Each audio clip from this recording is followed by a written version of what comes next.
markab dagaal oo laga leeyahay wadanka Holland oo ay saaran yihiin ciidamada midowga Yurub ayaa saaka ururiyadii hore ku soo xidhay dekada caalamiga ah ee Berbera kaasoo ujeedada xiritaankiisa ka dambeysay kulan ay la qaadanayeen wasiiro iyo saraakiil ka socotay xukuumadda Somaliland markabkani markii uu ku soo xidhay isla markaana uu dheega u soo saaray dekada caalamiga ah ee Berbera waxa fuulay kana qayb galay shir ka dhacay gudaha markabkaasi wasiiro ka tirsan xukuumadda Somaliland sida wasiirka wasaaradda cadaaladda taliyaha guud ee ciidanka ilaalada xeebaha Somaliland gudoomiyaha maxkamadda sare gudoomiyaha gobolka Saaxil duqa magaalada Berbera iyo sidoo kale saraakiil ka socotay ciidamada ilaalada xeebaha iyo jaamacadda culumta badda ee Berbera iyo sidoo kale gudoomiyaha la dagaalanka burcadbadeed ee dalka Jamhuuriyadda Somaliland kulankaasi oo muddo saacada ka socday gudaha markabkaasi ayaa markii uu soo dhamaaday waxa saxaafadda la hadlay mas'uuliyiintaasi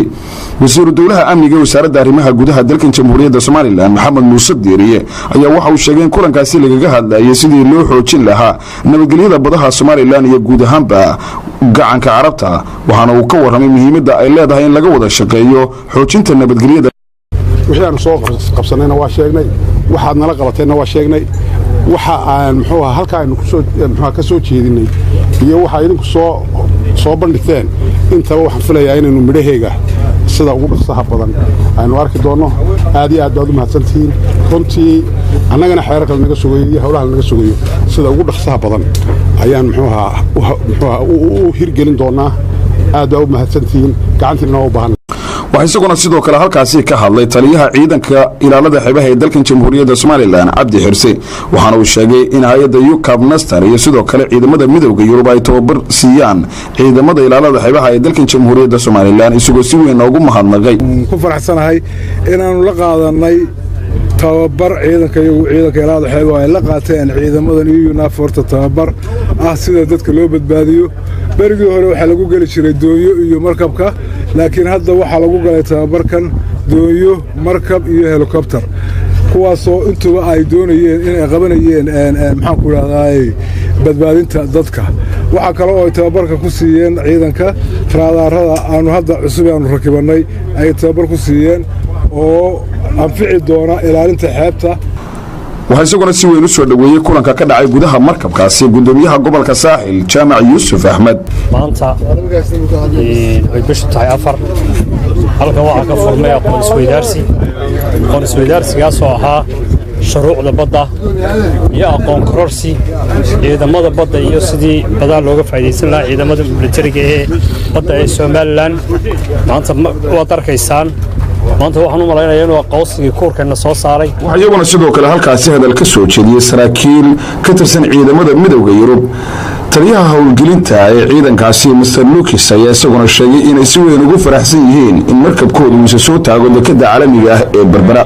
waxaanu si weyn ugu mahadnaqay saraakiishii ka qayb qaadanaysay tababarkii saaka lagu qaadanayay markabkaasi iyo kulankii dhex maray mas'uuliyiinta waxaanu ballan qaaday inay halkaasi ay ka sii wadi doonaan wada shaqeynta xukuumadda Somaliland iyo sidoo kale ciidamada midowga Yurub waxa uu sheegay inuu si weyn ugu faraxsan yahay in laga wada shaqeeyo sidii loo xoojin lahaa amniga badaha gaar ahaan Somaliland iyo gacanka carabta and I think that berthing in Berbera shows that we are ready for a next step. The security is in order. We train quite a lot with the Somaliland Coast Guard. gudoomiyaha maxkamadda sare ee dalka Jamhuuriyadda Somaliland Aadan Xaaji Cali oo isaguna halkaasi ka hadlay ayaa sheegay in kulankaasi muddada saacadaha socday laga hadlayay dambiyada ka dhaca dhinaca badda iyo sidoo kale sidii looga shaqeyn lahaa xoojinta nabadgelyada badaha Somaliland iyo guud ahaanba gacanka carabta waxaanu si weyn ugu mahadnaqay hay'adda UCAB Nastar iyo ciidamada midowga Yurub ee saaka ku soo xidhay dekada magaalada Berbera Yurubiyan ka tirsan UCAB Nastar waliba gaar waxa markabkan u leeyahay Holland dadka ule shir marka shirka waxa laga hadlayay dambiyada ka dhaca badda iyo coastal guardska ciidamada badda iyo xeerarka la xiriira iyo waliba hay'adaha kale la halmaala sida hay'adaha law enforcement agency booliska iyo security-ga iyo garsoorka cadaaladdu ay ka mid yihiin marka wuxuu ahaa shir cilmiyeed ama seminar waxa loo yaqaano la isku idaarsaday aaraa inagu waxaynu hayno iyo iyagu waxay keeneen wasiirka cadaaladda dalka Jamhuuriyadda Somaliland Maxamed Faarax Cadare ayaa si weyn ugu mahadnaqay markabkaasi iyo saraakiishii saarnaa waxaana uu sheegay in xiritaanka markabkaasi uu ka turjumayo nabadgelyada ka jirta dalka Jamhuuriyadda Somaliland dood cilmiyeed lagu falanqeynayo arrimo fara badan si loo horumarin lahaa ciidamada badda aqoontooda shuruucdooda iyadoo dhan walba laga eegay cilmi isweydaarsanka ka dhacay waxa noo sharafa maanta in ay Soomaaliland nabad noqotay markabkii ugu weynaa Netherlands calanka Stevligeed iyo in maanta uu joogo halkan ay sharaf inoo tahay insha Allah taala ay xigi doonaana kuwii dalxiiska iyo baacisku imanayay saalo socotaan hadaladii laga jeediyay waxa ahayd bal marka dambe ima doona dadkii ajnabiga ahaa ee wadankan maal gashanaya isagoo sida inay yimaadaan waxay ahayd dowlatus iyo tababar ciidamadana badda aqoonsi ah waxay haystaan qalabkii diyaaradiiba halkan fadhido ka kacaysa kormeer bay sameeyeen waxa ay muuqata inagu inaynu baahannahay marka laga eego aankaasi inaanu wali khayraadkeena soo saaran halka inaynu gaadhno waxbay naga xigaan insha Allah taala markabkan dagaal oo laga leeyahay wadanka Daanishka ee ku soo xidhay dekada caalamiga ah ee Berbera Saaka ayay noqonaysaa markii ugu horeysay ee ku soo xidhay markab noocan ah tan iyo muddo laga joogo ilaa 1986 sida ay sheegeen saraakiisha ciidan